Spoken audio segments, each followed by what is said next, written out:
இங்க இந்த பொண்ணுக்கு ஒரு வினோதமான உயிரினம் மேலையும் காதல் வருது. நம்ம ஹீரோனி அமெரிக்காவில் ஆராய்ச்சி பண்ற இடத்துல ஒரு ஹெல்ப்பரா வேலை பார்த்துக்கிட்டு இருக்காங்க.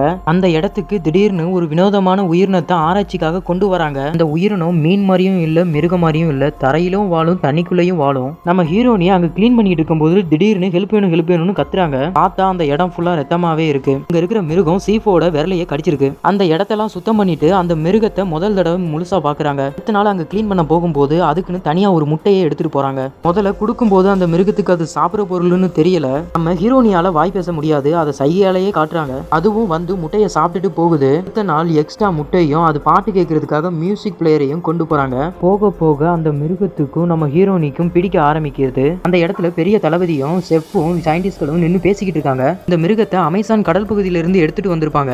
அங்க இருக்கிற பழங்குடி மக்கள் இந்த மிருகத்தை கடவுளா வழிபட்டுக்கிட்டு இருக்காங்க. இப்படி இந்த மிருகத்துக்குள்ள என்னதான் இருக்குன்னு பாக்குறதுக்காண்டி இந்த மிருகத்தை ரெண்டா வெட்டி ஆராய்ச்சி பண்ணுங்கன்னு சொல்றாரு அந்த பெரிய தளபதி. இந்த சயின்டிஸ்ட் அப்படி ஒன்றும் பண்ண வேணாம்னு சொல்றாங்க. ஆனா அங்க இருக்கவங்க யாரும் கேட்க மாட்டாங்க. எல்லாத்தையும் ஒளிஞ்சு நின்று ஒட்டு கேட்ட நம்ம ஹீரோனி நமக்கு பிடிச்ச மிருகத்தை இப்படி பண்ண போறாங்கன்னு சொல்லி ரொம்ப ஃபீல் பண்றாங்க. நம்ம ஹீரோனி பக்கத்து வீடு தாத்தாவோட வீட்டுல போய் உதவி கேட்கறாங்க. அவங்களோட சேர்ந்து போய் அந்த மிருகத்தை காப்பாத்துறதுக்காக போறாங்க.